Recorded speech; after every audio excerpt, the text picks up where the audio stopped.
오늘 함께 보실 말씀은 마태복음 6장 9절로 13절까지 있는 말씀입니다. 마태복음 6장 9절로 13절까지 있는 말씀입니다.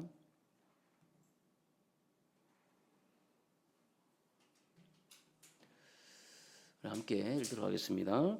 그러므로 너희는 이렇게 기도하라. 하늘에 계신 우리 아버지여, 이름이 거룩히 여김을 받으시오며 나라가 임하시오며 뜻이 하늘에서 이루어진 것 같이 땅에서도 이루어지이다.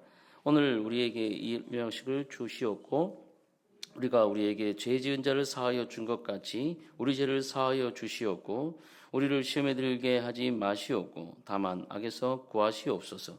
나라와 권세와 영광이 아버지께 영원히 있사옵나이다. 아멘.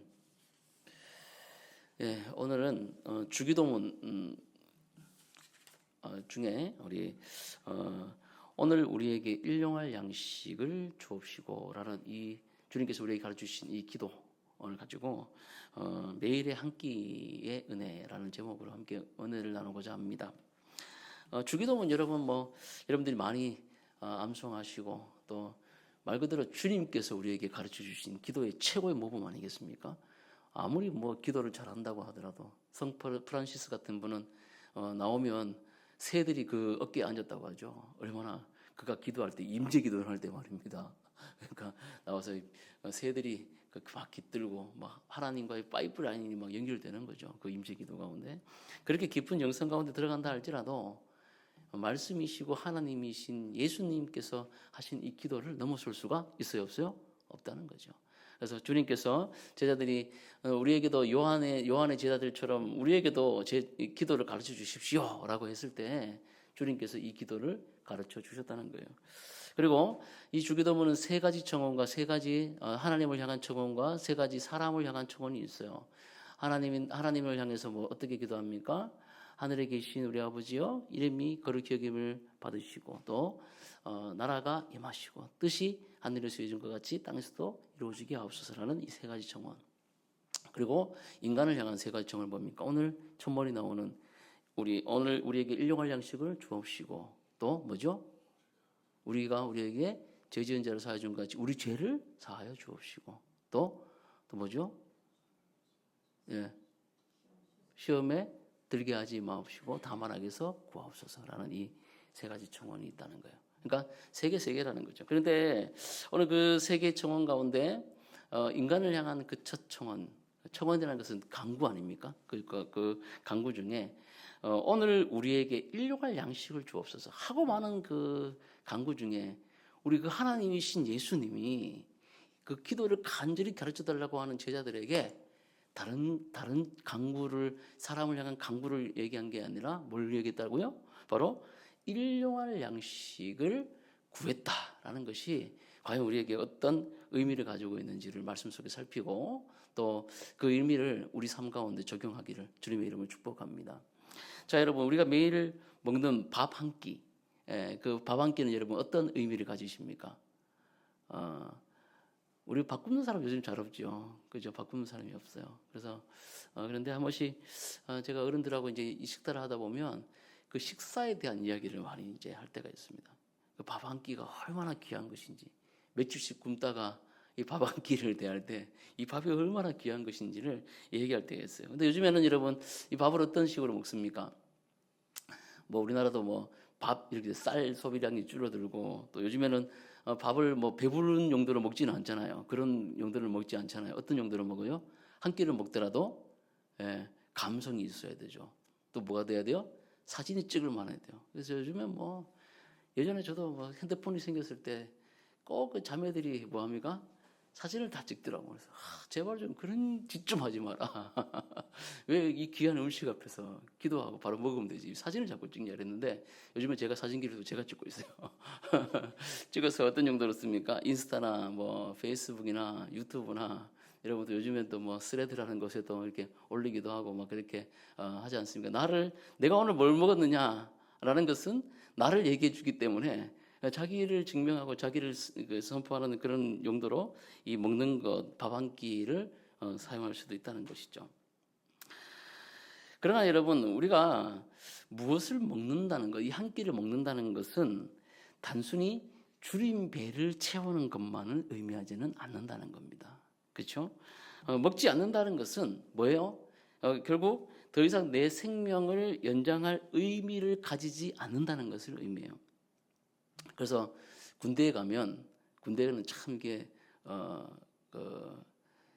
인륜과 이렇게 연결이 돼 있어요. 그래서 뭐냐면 군대 가면 자기 먹을 단량이 딱 준비돼 있어. 하루에 이 군인들에게 아침, 점심, 저녁에 딱 먹을 단량이 딱딱 규정적으로 나옵니다. 우유 한 팩, 쌀 몇 그램, 그다음에 국도 어떤 국 두부 몇 조각 이게 딱딱딱 정해가지고 나와요. 근데 여러분 그 밥을 안 먹는다는 것은 곧 뭘 의미하냐면 명령을 거부하는 것과 같은 거예요. 그러니까 내가 살아있기 싫다 이런 어떤 거부 반응, 내 생명에 대해서 터치하지 마라. 왜냐하면 국가 자산으로 지금 들어가 있는 거거든요. 이 군인의 몸이라는 것은. 그런데 국가 자산에 대해서 내가 송계를 익히는 행위이기 때문에 군대에서 굉장히 밥 안 먹는 것에 대해서 심각하게 생각을 합니다. 마찬가지죠. 밥을 먹는다는 것은 기본적으로 그 밥이라는 것 자체가 생명을 이어나가겠다는 의미와 바꿔 쓸 수 있는 것이기 때문에 단순하게 사진을 찍고 어떤 맛을 맛과 풍미를 향미하고 이런 차원을 넘어선다는 거죠. 아이고 목사님 이 아침에 밥 한 끼 먹는 것으로 그렇게 거창하게 얘기하십니까? 라고 얘기할 수 있겠지만 적어도 우리가 성경 속에서 하나님이 최초로 아담과 하와를 만드시고 에덴 동산에 뭘 만드셨습니까? 각종 먹을 수 있는 실과 나무의 열매들을 두어서 먹게 하셨다는 것을 보기만 하더라도 사람에게 있어서 먹는 것이 얼마나 중요한 일임을 알 수가 있다는 거예요. 조금 다른 이야기이긴 하지만 인사 중에도 여러분 식사와 관련된 게 얼마나 많습니까? 우리가 먹지 못할 때 그렇게 인사했다라고 얘기하지만 식사하셨습니까? 그죠? 또 사람들 얼굴 보고 이렇게 인사할 때 안녕하세요 하고 좀 뒤 할 말 없을 때 뭐 얘기해요? 식사하셨습니까? 이렇게 얘기하죠. 또 점심 때는 뭐 얘기해요? 점심 드셨습니까? 얘기하죠. 저녁에는 저녁 식사하셨습니까? 물어보죠. 또 이게 또 뭔가 파이팅하고 이런 얘기들을 좀 하고 싶다 이러면 어떻게 합니까? 직원들에게도 마찬가지고 아침 식사하셨나요? 든든히 드시고 우리 활기차게 파이팅합시다. 이런 얘기도 하지 않습니까? 그죠? 밥 얘기를 하는 거예요. 오늘도 수고 많으셨어요. 저녁 드시고 푹 쉬세요. 이렇게 그냥 푹 쉬세요 하면 되는데 꼭 뭘 먹고 쉬어야 돼요? 밥을 먹고 쉬세요. 이런 얘기를 한다는 거죠. 여러분 식사를 한다는 것은 내가 살아있다는 증거이고 또 이것을 반대로 얘기하면 다 바꿔서 얘기하면 살아있는 사람들만이 뭘 할 수 있습니까? 밥을 먹을 수 있어요. 여러분 제사법에다가 이렇게 숟가락 이렇게 꼽아놓고 하지만 실제로 밥이 줄어요 안 줄어요? 몰라 이것도 누가 연구하셔가지고 밥을 또 그람수를 재셨더라고. 그래서 0.000 몇 그램이 줄었다는데 제가 볼 때는 수분이 그냥 증발한 거예요. 그렇게밖에 안 느껴져. 영혼이 와가지고 밥을 먹었다 아닌데 여러분 그럼 많이 드셔야지 배고픈데. 근데 살아있는 자만 여러분 밥을 먹을 수 있다는 겁니다. 그리고 밥을 먹는다는 것은 뭐예요? 살아있다는 증거입니다. 그 드라마나 이렇게 보면 상실이 있고 이럴 때 밥을 안 먹잖아요. 그죠? 청년들 이렇게 실현당하고 이러면 그죠? 밥을 두 끼, 세 끼씩 안 먹고 있다가 아닙니까? 식사 잘 하십니까? 목사님 저하고 상관없는데 이러십니까? 실현당하고 있다가 밥을 안 먹고 있다가 갑자기 어느 날 눈을 빡 뜨면서 내가 왜 이렇게 살아야 돼? 밥을 먹어야지. 그러면서 갑자기 양푼에다가 열무김치 넣어가지고 비벼가지고 먹고 나면 들음 깍 하고 그죠? 이제 살겠다. 이렇게 얘기하잖아요. 그러니까 밥을 먹는다는 것은 여러분 살아있다는 그런 증거이기도 하다는 거예요. 성경을 보시더라도 얼마나 많은 이야기들 가운데 이 먹는 이야기들이 쭉 나오는지 모릅니다. 제가 말씀드렸던 하나님이 태초에 천지를 창조하시고 에덴 동산에 사람을 지으시고 뭐 하셨습니까? 사람으로 하여금 그 실과들을 먹게 하셨지 않습니까? 우리가 한번 이렇게 생각해 봐야 돼요. 성경 전체에 걸쳐 이 먹는다는 것은 단순 생리 현상이 아니라는 겁니다. 지금 따라오고 계시는 거죠? 여러분들? 그죠? 창조와 그리고 언약 그리고 구속, 그리고 성령과의 교제, 그 종말적 완성, 신학적으로 지금 말씀드리는 거예요. 하나님 천지를 창조하셨습니다. 그리고 인류 구원을 위해 언약 약속하셨어요. 그리고 보혜사 예수 그리스도를 보내주심으로 말미암아 십자가의 구속 사건을 이루어 주셨습니다. 그리고 예수님이 순천하시고 나서 성령을 보내주심으로 그 보혜사 성령께서 그리스도께서 하신 것을 깨닫게 하시고 우리로 하여금 믿음에 떨어지지 않게 하시고 또 우리로 하여금 그리스도의 하신 역할들을 감당할 수 있는 은혜와 역사들을 주셨다는 거죠. 그렇죠? 그리고 나서 예수님이 다시 재림하여 주심으로 이미 완성된 하나님의 나라가, 이미 시작된 하나님의 나라가 완성된 하나님의 나라로 완전히 이루어지는 그날이 곧 온다는 거예요. 이게 성경 전체의 구속사적 관점 아니겠습니까? 근데 이게 뭘로 이어졌다는 거예요?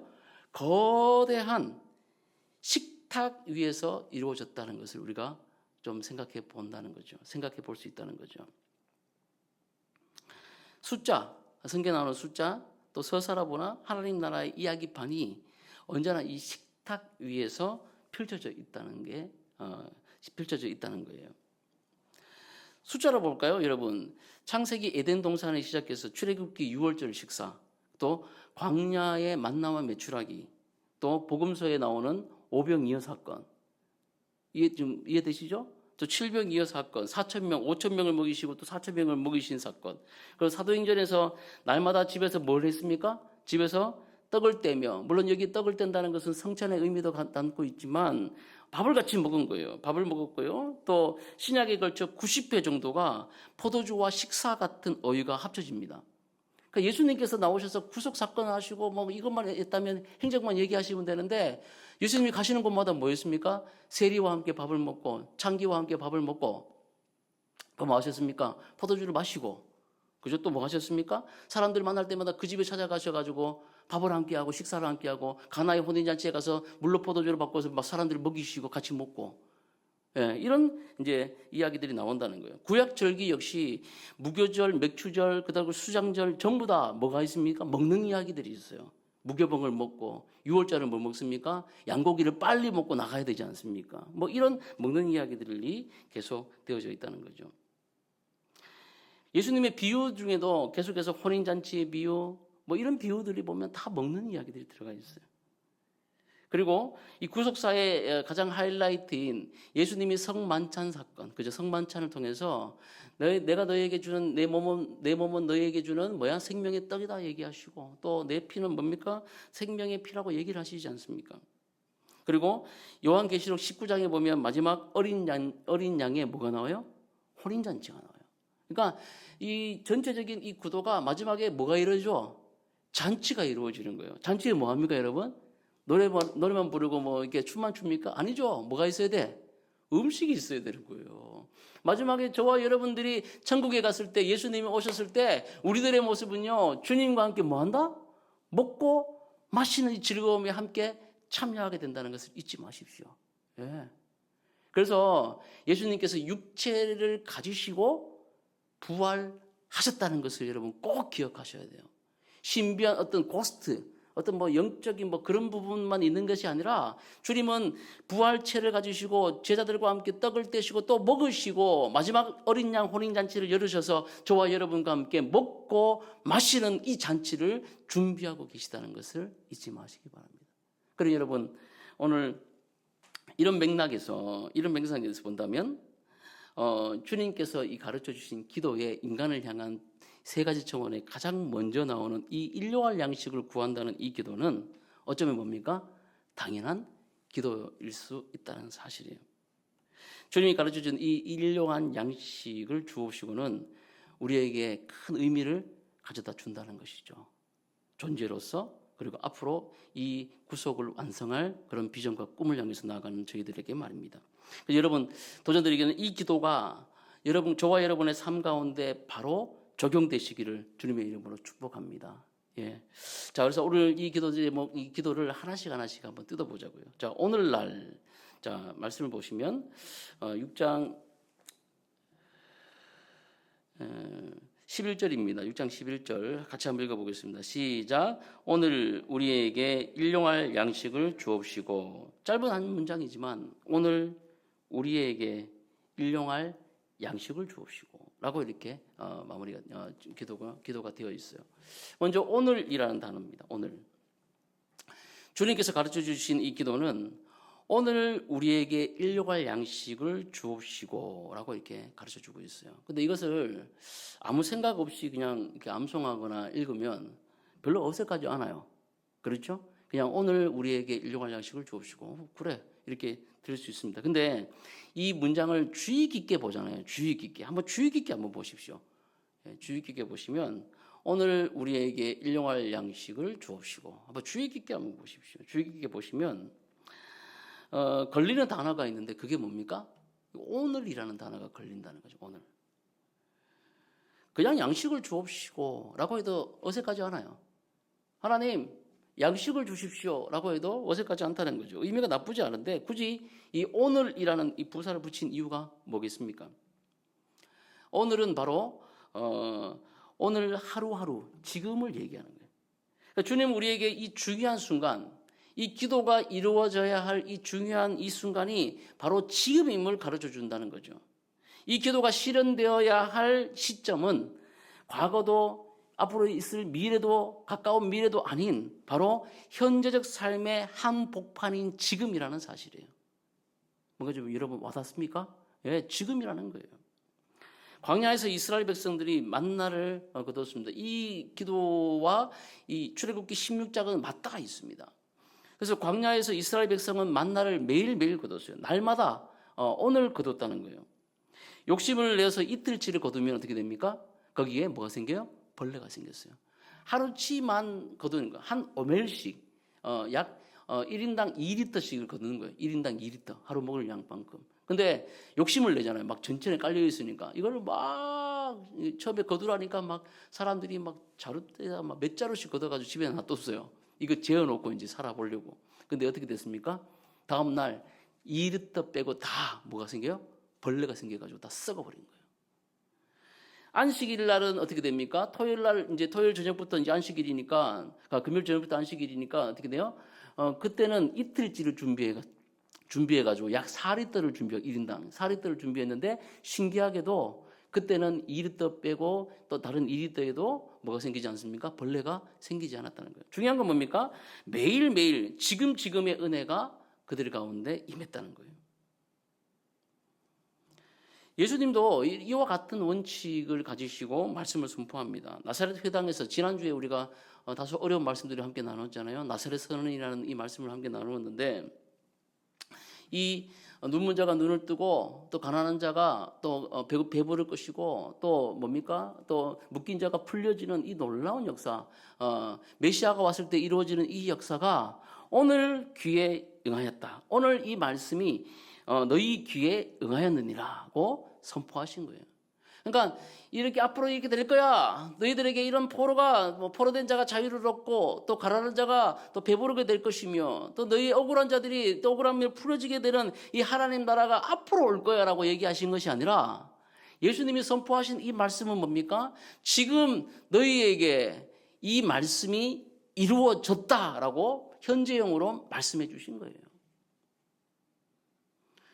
구원은 바로 그 자리, 그때에 발효되었다는 것입니다. 팔복 말씀도 마찬가지입니다. 오늘 이 6장 말씀은 팔복에 있는 그 말씀, 예수님께 산상수훈 이어서 나오는 그 말씀이잖아요. 이 말씀도, 이 팔복에 있는 말씀도 전부 다 현재형입니다.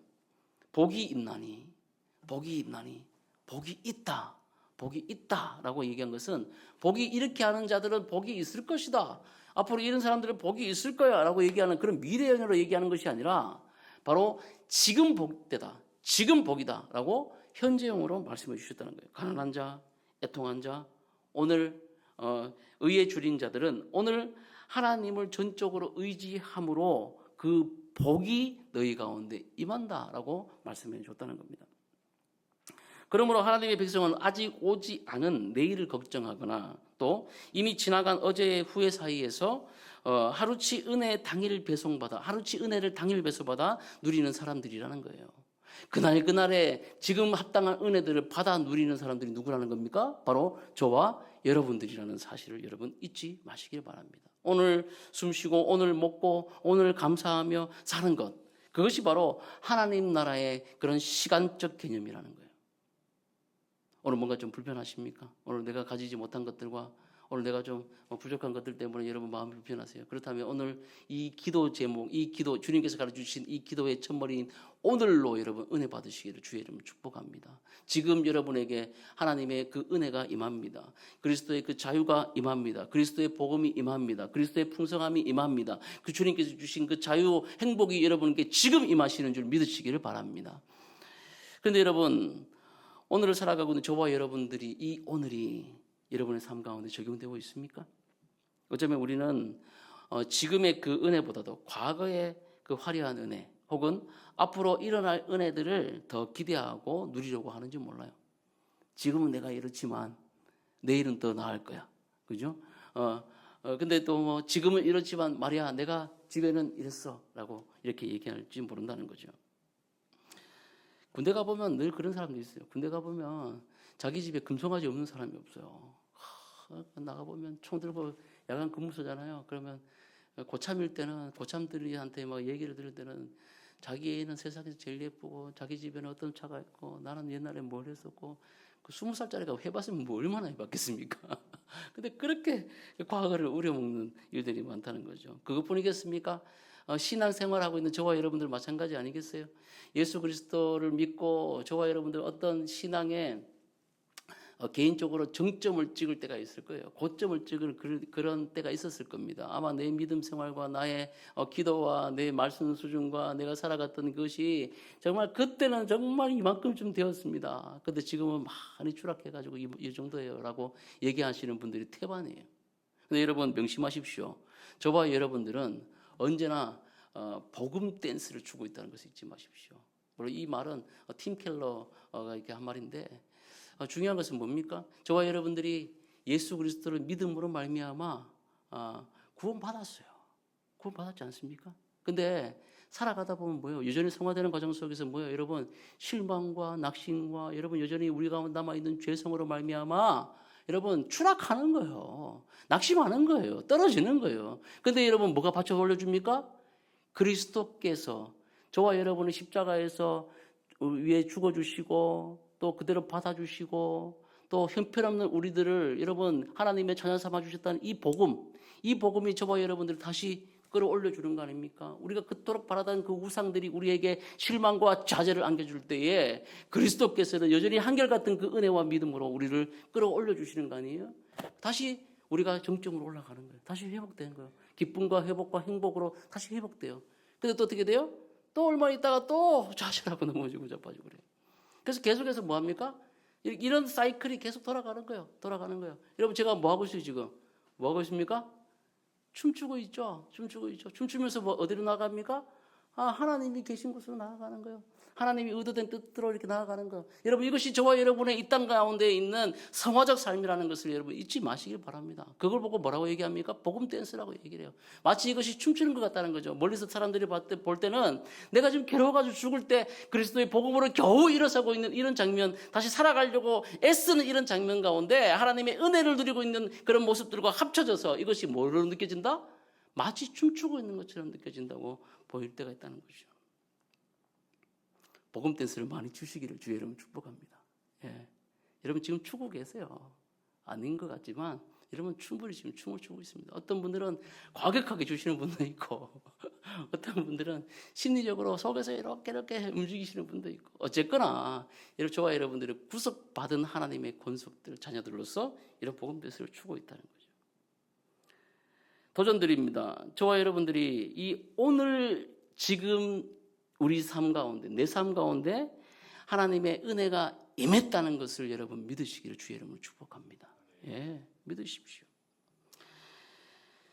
오늘 지금 내 삶 속에서 하나님의 은혜가 발동되지 않고 있다면 우리는 다시 주기도문으로 들어가야 됩니다.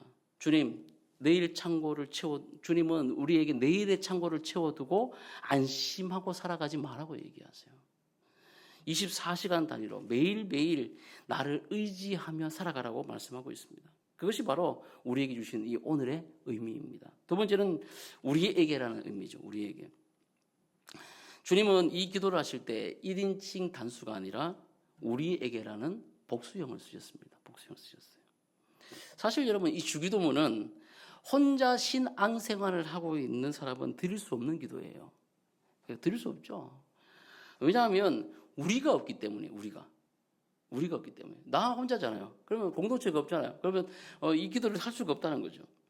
이 주기도문의 이 기도는 1차적으로 내 가족과 동료, 형제자매를 생각하면서 드리는 겁니다. 그러나 안타깝게도 현대 많은 그리스도인들 중에서는 우리라고 말할 수 있는 공동체가 없는 사람들이 많아요. 개인적으로 너무 자기의 만족, 이것을 제가 무자비하게 비판하고 싶은 마음은 없지만 어쨌든 여러 형태의 이유로 자기 혼자 있는 분들이 많다는 거죠. 중요한 것은 여러분 규모에 따라 다르지만 우선적으로 우리에게 주어진 공동체, 즉 하나님이 나에게 사랑하라고 주신 사람들은 대략 10명 남짓입니다. 많지가 않아요, 여러분. 그러니까 저는 세계와 일본과 온 나라 세계를 품고 저는 기도하고 있습니다. 모든 어린이들이 다 배불렀으면 좋겠어요. 그렇게 기도할 수도 있어요. 근데 이 기도를 실천할 수 있는 그 공동체는 여러분 10명 남짓이라는 것을 꼭 기억하십시오. 지금 여러분에게 있는 그 10명들이 말합니다. 그 10명 남짓한 이론들이 바로 뭐라는 거예요? 우리라는 거예요. 우리. 그래서 이 기도는 10명 남짓되는 그 공동체, 우리의 일용할 양식을 위해서 기도 드리는 것이라는 것을 여러분 기억하시기 바랍니다.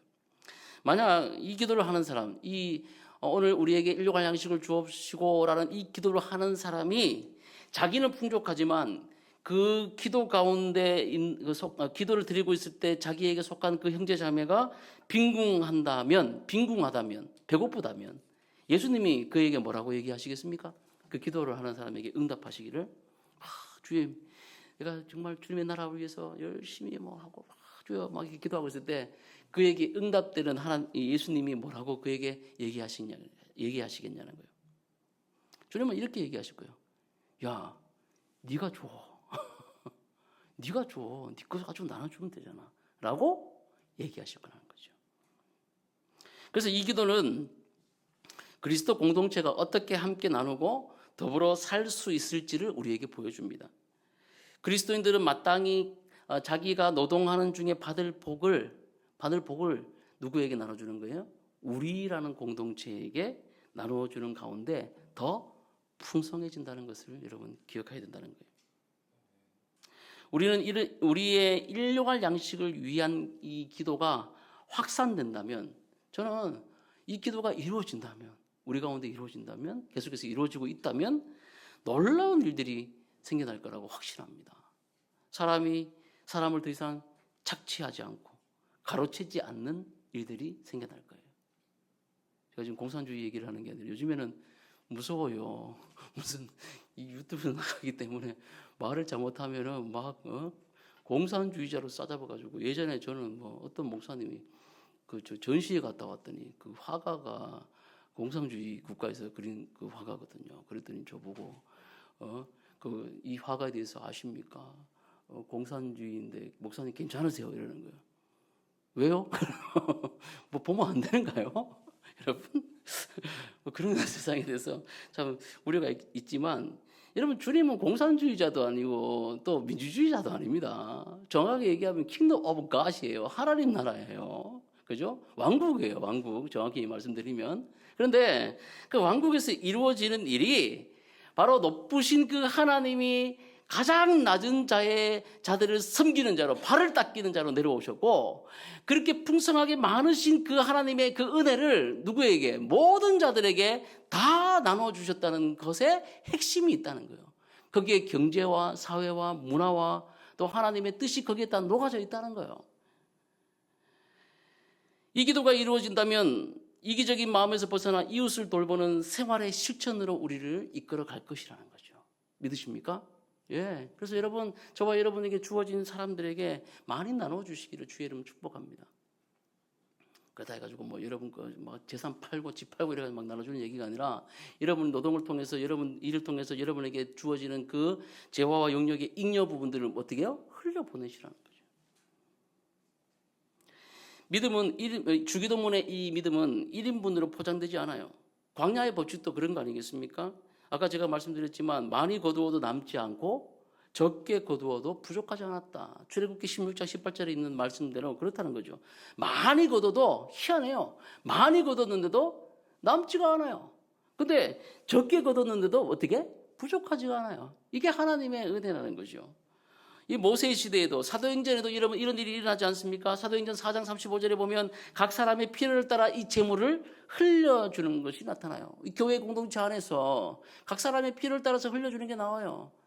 어떤 집사님이 너무너무 가난해가지고 그 아이를 이번 대학 등록을 못 내는 거예요. 요즘에는 뭐 대학 대출이 너무 많아가지고 뭐 그렇지만은. 그러면 교회 공동체 그 기도 제목을 알게 됐어요. 그럼 어떻게 합니까? 아유, 집사님. 하나님께 주실 거야. 그게 아니고 하나님 지금 뭐라고 얘기하신다고? 네가 주라고 얘기할 거예요. 네가 주라고.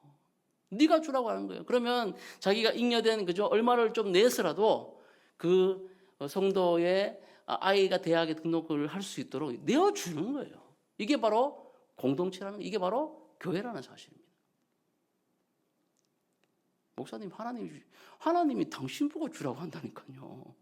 딴 말을 자꾸 하면 안 된다니까요. 팔복 가운데도 여러분 어떻게 나옵니까? 긍휼히 여기는 자, 화평케 하는 자의 복도 바로 이런 공동체적 식탁에서 실현된다는 거예요. 긍휼히 여기는 것은 뭡니까? 타인의 고통을 내 마음에 붙여 함께 아파하며 그런 고통들에 나온 것을 어떻게 합니까? 내 발과 손을 내밀어 도와주는 거잖아요. 그게 바로 긍휼히 여기는 자는 긍휼히 여김을 받는다는 뜻이에요. 화평케 하는 자는 뭡니까? 개인 간의 관계가 깨어져 있고 이 정말 뒤틀려 있는 이들을 어떻게? 우선은 자기가 한 이 원수까지도 자기의 식탁 가운데 함께 앉힐 수 있는 사람이라는 거죠. 여러분 힘든 사람과 밥 먹어봤습니까, 여러분? 힘든 얘기 들으면서 밥 먹으면 소화가 안 돼요. 밥 먹고 싶지 않지만 저도 이제 뭐 담임이 되다 보니까 그런 경우들이 종종 겪는데, 특별히 막 잘도 모르는 강사 목사님들이 오잖아요. 그러면 이제 한 번씩 담임 목사님하고 밥 먹으러 하잖아요. 그만큼 곤욕인 게 없어요. 산에 진미가 다 나와도 여러분, 그럼 뭐가 맛있겠어요? 차라리 내가 사랑하는 사람과 라면, 오동통 라면 끓여가지고 막 맛있는 한 그릇 먹는 게 그게 피가 되고 살이 되지. 뭐 20만 원짜리 부필 차려는 뭐 합니까? 그 앞에 가가지고 어려운 사람 있고 막 얘기하는 것 자체가 너무 피곤하고 먹으면 힘이 막 넘어갈 것 같은데 정말 피곤한 거예요. 근데 뭐라고 얘기해요? 화평케 하는 자는 바로 관계가 깨어지고 그런 어려운 자들과 함께 밥을 먹는 거예요. 개인이 할 수 없는 거잖아요. 같이 밥을 먹는데 어떻게 개인이 할 수 있습니까? 함께 하는 거죠. 자, 여러분 그래서 우리는 기도할 뿐 아니라 이런 것들을 실천하는 거죠. 먼저 인사하고 먼저 대신 내어주고 후원하고 갚아주고 빌려주고 이자 없이 연리 뭐 19.9%로 빌려주는 게 아니라 아무 대가 없이 그냥 빌려주는 거예요. 그냥 구워주는 겁니다. 대신 내주는 거예요. 먼저 인사하는 거예요. 먼저 후원하는 거예요. 먼저 먹어주는 거예요. 주는 겁니다. 여러분 이런 행동은 자선이 아니라 우리에게라고 기도한 사람이 하나님께 보내는 응답 편지라는 것을 여러분 잊지 마시기 바랍니다. 여러분 뭘로 하나님께 편지하겠습니까? 뭘로 하나님께 여러분 하나님의 말씀에 순종했습니다라고 여러분 얘기할 수 있겠어요? 교회도 마찬가지예요. 교회도 예수 그리스도께서 가르치고 고치고 전파하신 이 사역을 어디다 위임해 주셨습니까? 이 교회에다 위임시켜 주셨는데 이 교회의 리포트, 보고서가 바로 이러한 일들을 통해 하나님의 긍휼했음을 주님께 보고 드린다는 것을 여러분 잊지 마시기 바랍니다.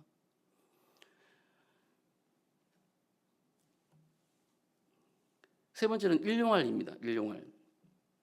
일용할이라는 이 단어는 신약 전체에서 주기도문이 쓰여진 이 마가복음과 누가복음 이 두 군데만 나와요. 이 단어가 특이한 단어예요.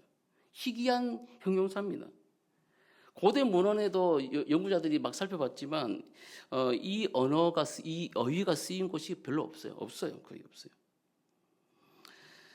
이 일용할, 그러니까 매일매일이라는 뜻이겠죠. 매일매일이라는 뜻인데 이것을 네 가지 정도로 이렇게 해석할 수가 있는데 하루치, 또 내일치를 땡겨오는, 또 필수적인, 또 하나는 성찬적 해석이 있어요. 그리스도 자체를 가리키는 그런 뜻을 가지고도 있습니다. 자, 중요한 것은 무엇입니까? 칼빈과 루터 종교 개혁자들에게서 이 해석은 하루치 오늘 필요한 양과 그리고 꼭 있어야 할 것으로 해석되었다는 거죠. 이 주기도문 이 강의를 여러분 잘 들으시면 앞으로 주기도문 할 때 좀 달라질 줄을 믿습니다. 그래서 이제 뭐 어떻게 해석됩니까? 몸과 영혼에 꼭 필요한 모든 선물로 설명을 했다는 거죠. 그래서 여러분 우리 기독교 장로교는 웨스트민스터 신앙 고백서를 따르고 있어요. 거기에 보면 이렇게 나오는 거죠. 하나님께서 날마다 베푸시는 충분한 은혜를 신뢰하고 이 은혜를 공동체와 나누라는 초청을 동시에 담고 있다는 뜻이죠. 그러니까 오늘 필요한 것을 당당히 구하라는 겁니다. 하나님, 오늘 내게 필요한 것은 이것입니다. 오늘 필요한 것은 이것입니다. 라고 이렇게 얘기하는 거예요. 그러면서도 하나님이 준비해 주신 내일의 생명까지를 얻을 것을 기대하는 거죠. 내일 것까지도 하나님께서 주신다는 것을 기대하는 거예요. 그런 마음을 가지고 어떻게 합니까? 내게 주신 사람들과 함께 하늘 가족의 식탁을 나누는 그런 모임까지 나아가는 것을 얘기한다는 거죠. 여러분들에게 필요한 것이 있지 않습니까? 여러분들에게 필요한 것들이 있잖아요. 매일매일 필요한 거. 그것을 당당히 구하라는 거예요. 필수적인 것들을 하나님께 구하라는 거예요. 먹고 살아야 되는데 돈이 있어야 됩니다. 하나님, 돈을 주십시오. 구하라는 거예요. 그러면 하나님께서 필요한 것들을 여러분들에게 공급해 주신다는 것을 믿어야 한다는 겁니다. 네 번째는 양식이에요. 양식. 사랑하는 여러분, 우리 모두에게 예수님이 기도하라고 가르치실 때 아버지 오늘 우리에게 빵을 주옵소서라는 이 명령문 형태로 입을 떼게 하셨다는 거예요. 빵을 주세요 라는 것이 명령문 형태로 이렇게 입을 떼게 하셨다는 거예요. 이 빵은요 1세기 때 팔레스타인 사람들이 밥이나 국이나 매일 먹던 그런 주식과 똑같습니다. 그래서 여러분 생각해 보십시오. 하나님이 굉장히 높으신 분이잖아요. 근데 이 양식을 주옵소서라고 얘기한 이 부분은 뭡니까? 그 대단하신 분이 이 보잘것없는 인간에 뭘 챙겨주시고 있다?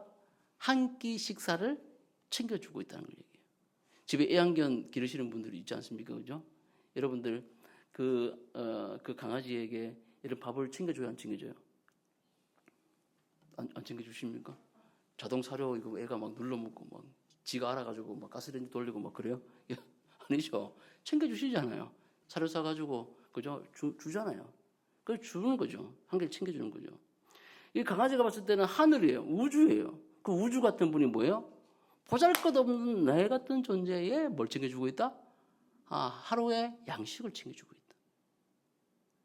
곤충은 더해요. 여러분 곤충 보면 뭐 벌레 같은 거는 이런 데다가 어떤 애들은 옆에 파주면석도 있던데 그거 보니까 벌레 잡아가지고 막 하나씩 입에 넣어주는 거예요.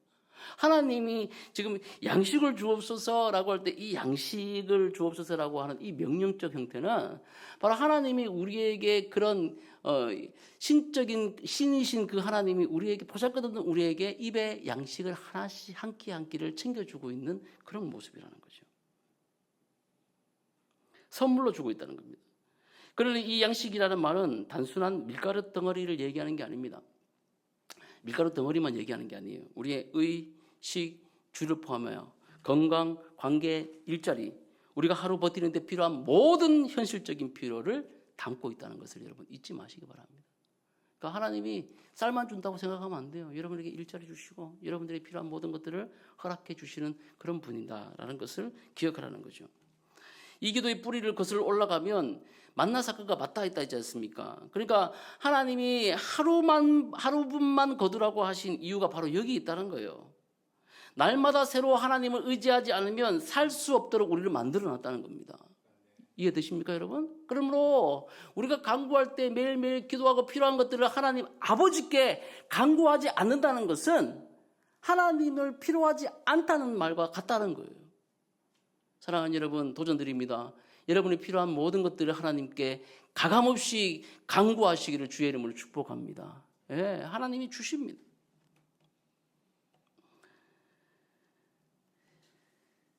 양식을 주옵소서 바로 그 만나의 신앙을 우리의 식탁으로 다시 호출해야 되는 거죠.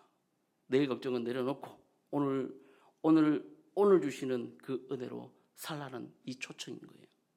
이것을 좀 더 나아간다면 예수님께서는 요한복음 6장에서 자기 자신을 어떻게 얘기하십니까? 나는 생명의 떡이라고 얘기했어요. 육적인 빵은 하루를 살리지만 예수 그리스도는 영생하시는 분이세요. 그분을 소유했다는 것, 그분을 우리가 먹었다는 것은 좀 표현이 좀 그렇지만 먹었다는 것은 우리의 영혼을 영원히 살렸다는 것을 의미하고 있습니다. 이 드라마틱한 것이 어디에 이루어지고 있습니까? 우리의 성찬 예식에서 이루어지고 있는 거예요. 그래서 실상은 우리가 매주 성찬을 해야 돼요. 그래서 이 드라마를 계속해서 여러분과 함께 나눠야 하거든요. 우리의 영혼을 살리시는 그 그리스도가 우리와 함께 하십니다. 받아 먹으면서 우리 안에 계십니다. 라고 할 때 영적 임재가 우리 가운데 임할 때 놀라운 역사가 일어나는 거거든요. 마지막으로 여러분, 이 기도는 노동하면서 드리는 기도입니다. 매일 하나님을 신뢰하며 일용할 양식을 구한다는 것은 아무 대가 없이 받아 누리기만 하겠다는 뜻이 아니에요. 성경은요, 언제나 정당한 노동의 대가로 양식을 얻게 된다고 말씀합니다. 사랑하는 여러분, 하나님은 창세 때부터 우리를 땅을 돌보고 또 일구는 그런 동역자로 부르셨어요. 그래서 창세기 2장 15절에 보면 아담과 하와를 에덴 동산에 두시고 어떤 단어가 나옵니까? 경작하며 지키게 하셨다라는 그 단어가 나와요. 흙을 만지고 씨 뿌리는 일, 오늘로 치면 삶의 현장 속에서 여러분 땀을 흘리며 월급을 받는 거, 요즘에는 뭐 어떤 재택근무가 많잖아요. 노트북으로 여러분 여러 가지 일들을 하며 또 조금 더 나아간다면 주식을 투자하는 거예요. 투기가 아니고 투자하며 여러분 거기서 얻는 여러분 그런 것까지도 뭘로 봅니까? 다른 이름의 빵으로 보는 거죠. 내가 수고하고 노동한 뭘로? 대가를 빵으로 받았다는 것을 의미하는 겁니다. 하지만 여러분 아시다시피 타락한 이후부터 땅은 우리에게 십살의 열매를 내줍니까? 내주지 않습니까? 내주지 않아요. 얼굴에 땀을 흘려야 겨우 먹을 것을 받을 수 있다는 것이 하나님께 주신 그 말씀이었죠. 예수님도 예외가 아니었습니다. 30년 동안 목수로 사시면서 손바닥에 굳은살에 박히셨고 또 여러분 결국 머리에 가시 면류관을 쓰심으로 노동과 땀의 대가를 다 자신의 몸으로 흡수했다는 것을 잊지 마셔야 돼요. 죄를 덮어 쓰셨다는 거죠. 그래서 바울도 단호하게 얘기합니다. 일하기 싫거든 먹지 말라고 얘기를 하고 있어요. 다시 말해 노동 없는 빵은 복음의 질서를 어지럽힌다는 것을 얘기하고 있습니다. 그러므로 저와 여러분들은 일터에서 최선을 다해 땀을 흘리되 그 대가를 내 삶만 안정시키는 그런 모래성으로 쌓아두서는 안 된다는 것을 말하고 있습니다. 이게 되십니까 여러분? 예. 그래서 여러분 일하는 것이 즐거움인 거죠. 하나님께서 우리에게 주신 그 일이 즐거운 거예요. 근데 여러분 이 노동은 임금만 받는 노동 임금자만 얘기하지는 않아요. 그러니까 이 노동이 꼭 돈을 벌어야 하는 것만을 얘기하지 않는다는 거죠. 가사노동, 또 여러분들 학생이라면 공부, 그 각자 처한 그런 현장 속에서의 역할이 있다는 거죠. 나가서 돈을 벌라는 얘기가 아니라 내가 지금 해야 될 일을 찾아 하라는 겁니다. 자기에게 주어진 재능, 능력, 경험으로 생산적인 일을 하고 이웃을 섬겨야 한다는 것을 말하고 있어요. 이것이 없다면 여러분 복음적이지 않다고 얘기할 수가 있다는 겁니다. 정리하자면 이런 겁니다. 하나님, 제가 마땅히 할 일을 하겠습니다. 제게 주신 그 역할을 감당하겠습니다. 제게 주신 그 일을 하겠습니다. 저는 제게 주신 이 일을 하겠으니 주님 약속하신 양식을 주십시오. 채워 주십시오. 라고 기도하는 것이 바로 이 주기도문에 오늘 우리에게 일용할 양식을 주옵소서라는 기도의 마침표라는 거예요. 그런데 사람들은 노동하지 않는 부류의 축적을 부러워합니다. 예를 들어서 경제적으로 이런 용어들 많이 쓰지 않습니까? 노동하지 않는 것을 부러워한다는 거예요. 나도 일하지 않고 저 사람처럼 저렇게 해야 되겠다. 근데 그 사람이 거기까지 가기까지는 엄청난 노력을 많이 한 거예요. 그것을 인정해야 된다는 거죠. 돈이 많아서 일하지 않고 놀러 다니는 사람이 복이 있다고 생각합니다. 그렇지 않아요. 하나님의 관점에서는 그들은 복음 받을 것이 아닙니다. 갑자기 로또가 돼가지고 일을 다 하던 일을 멈춰버리고 그렇게 살아가는 것이 복이 아니라는 거예요. 중요한 건 뭡니까? 하나님께 일용할 양식을 구하며 건강하게 노동하는 사람들의 삶이 가장 복된 삶이라는 것을 성경은 우리에게 언제나 말씀하고 있다는 거예요. 말씀을 마무리합니다. 사랑하는 성도 여러분, 예수님이 가르쳐준 이 주기도문은 오늘 일용할 양식을 주옵시고의 이 기도는 두 가지를 요청합니다. 첫째는 아버지 오늘도 먹여 주옵소서. 이 하루치의 의존과 두 번째는 우리에게 내 식탁만이 아니라 이웃의 빈 접시까지 포함하는 나눔. 그래서 하나님의 백성은 노동의 열매를 얼마나 더 모아야 안전할까? 오늘 이만큼이면 풍족하겠지가 아니라 자족하며 또 남은 몫을 이웃과 나누는 삶을 향해 나아간다는 것입니다. 사랑하는 성도 여러분, 이 기도가 오늘 은혜를 누리시며 또 받은 만큼 흘려보내시는 그런 복된 청진기로 여러분 삶 가운데 적용되시기를 주님의 이름으로 축복합니다. 기도하겠습니다. 하나님 아버지 감사합니다. 주님께서 가르쳐주신 이 기도 가운데 깊이 있는 내용을 깨닫고 우리 삶 가운데 적용하는 우리 모두가 되게 하여 주옵소서. 오늘 지금 이 현장에 이 말씀을 듣는 지금 이 현장에 하나님의 은혜가 임한 줄을 믿고 하나님 우리에게 주어진 작은 일들을 통하여 하나님께 영광 돌리며 마땅한 약속된 풍성한 양식들을 받는 저희들이 되게 하여 주셔서 나누고 구워주고 거저주는 우리 모든 사람들의 우리가 될 수 있도록 역사하여 주옵소서. 감사드리며 예수님의 이름으로 기도드립니다. 아멘.